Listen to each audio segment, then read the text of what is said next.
Hey everyone, Cap here. Welcome to the channel. Today, obviously, the first Wednesday of the month, and that means it's time for an Army story. As always, all the stories are true. I was either a direct participant or a witness to the event, and I'm telling them so that I can remember them. Usually I like to keep stories on the light side. Today, the story is a little bit like the crack of my ass. It's kind of hairy. This is M67 Oops. Or, where is the Kaboom? Welcome to the office. It's story time. So, canoe roll your nasty little fart sack, get a canteen cup full of water, and you smokers and vapors, smoke them if you got them, but get your nastiness downwind from me. So, the U.S. Army has schools for any type of activity that a soldier may have to learn to do. Field sanitation, combat lifesaver, and professional education schools regarding leadership.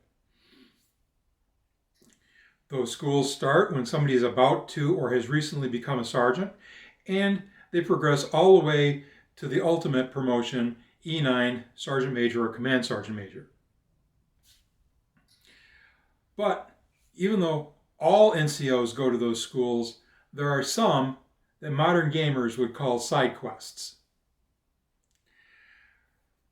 There's Recruiter School, which has a very complex and frankly extensive set of its own regulations and laws. There's career counselors, who people are passed off to by recruiters, and they help a person pick the job they're going to do. And after that, once a person ships out to basic training, drill sergeants.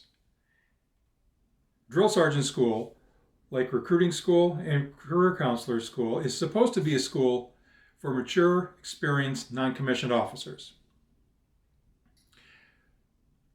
You don't really volunteer for those schools for the most part. The Army cuts you a set of orders. You go, oh, hey, I'm going to drill sergeant school. And off you go. Well, like I said, drill sergeant school is supposed to be for mature, experienced, non-commissioned officers. And I got somehow a set of orders, and I was neither mature nor experienced. But I wasn't given a set of options, so off I went to school. A drill sergeant candidate, under the supervision of drill sergeant leaders, has to conduct lesson plans to Army standard for every task that a basic trainee would have to do. Because drill sergeants, especially, and NCOs in general, never ask or order a soldier or other service member to do anything they wouldn't do themselves. So, one of the tasks is throwing hand grenades. I've been live bay grenade range 3 times. None of them were fun.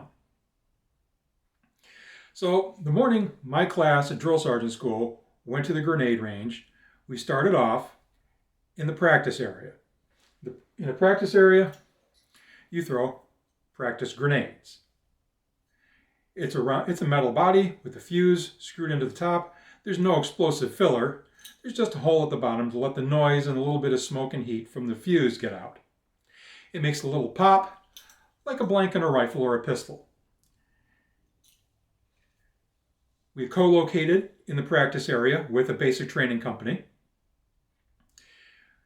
When the morning's training was done, we conducted a detail with the trainees, picking up practice grenades and separating them.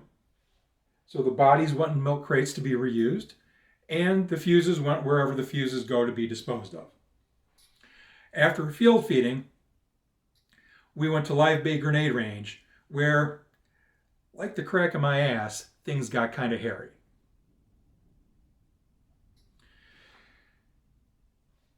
The grenade range consists of a concrete tower, similar to the tower at a rifle range.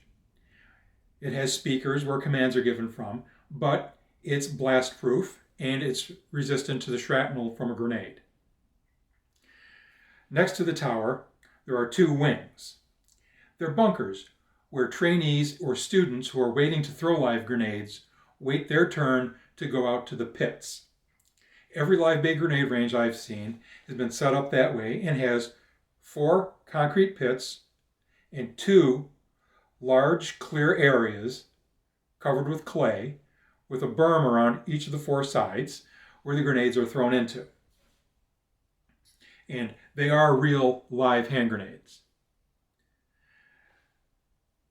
A trainee would take his 2 grenades in their fiberboard cases, go out to the pit where the drill sergeant is, or in our case, the drill sergeant leader, who is our instructor, and crouch down in the pit in a flak vest and a helmet.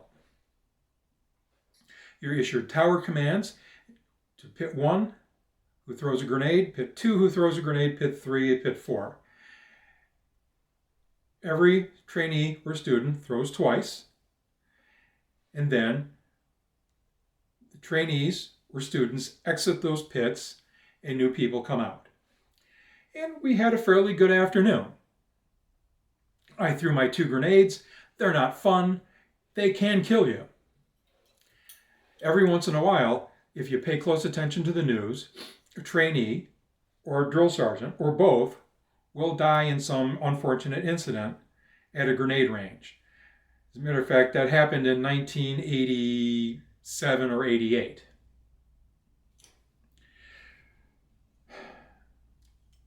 As I said, we had a pretty good day until one of my classmates went out to the pit for his 2 throws. He was in pit 3, and even though it was more than 30 years ago, I remember it because it was quite unpleasant. Nobody died, and no one was injured, but we saw him take his grenade, wrap it up in his hand properly, and hold it close to his chest. He flicked the safety bail off with his thumb like he was supposed to. He put his finger through the ring, pulled the ring out, adopted his correct stance to throw the grenade, and threw it. And it was a really good throw. It went somewhere between halfway and 2/3 out into the pit. And as the grenade arced through the air, we could all see the lever, which most people refer to as a spoon, come off of it, which allows the hammer to flip over, initiating the fuse in the grenade. The grenade hit the ground, and we all counted to 3.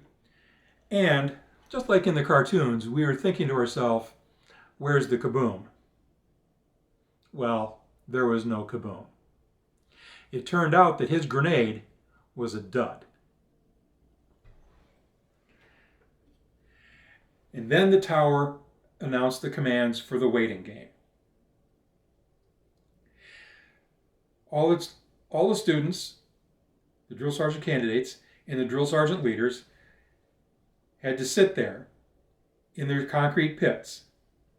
I forget how much time had to elapse, but then a misfire was declared. At that time, they all had to low crawl from their pits back to the bunker, where we again played the waiting game.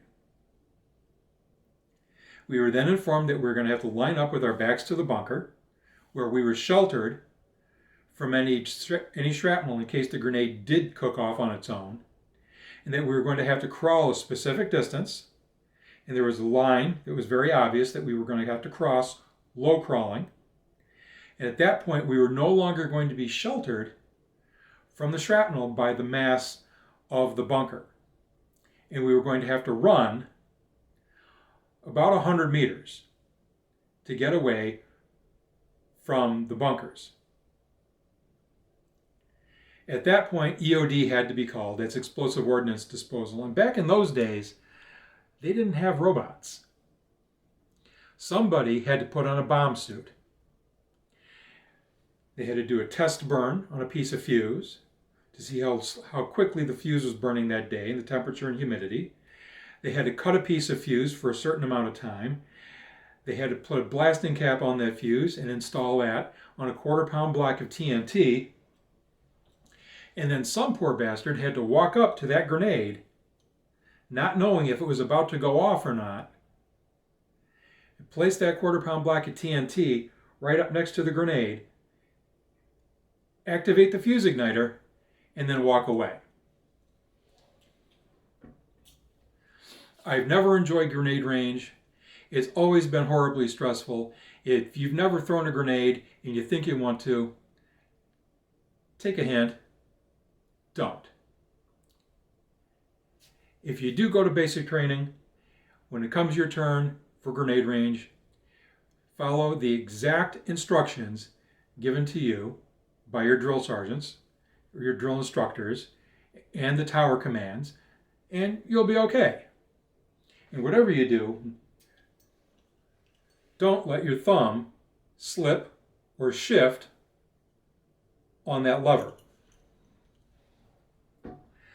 Not the usual fun story, but it's a story nonetheless, and it's something that I saw happen. If you enjoy any of the content here, please remember to like, share, and subscribe. Leave a comment down below, and we'll see you next week with another story.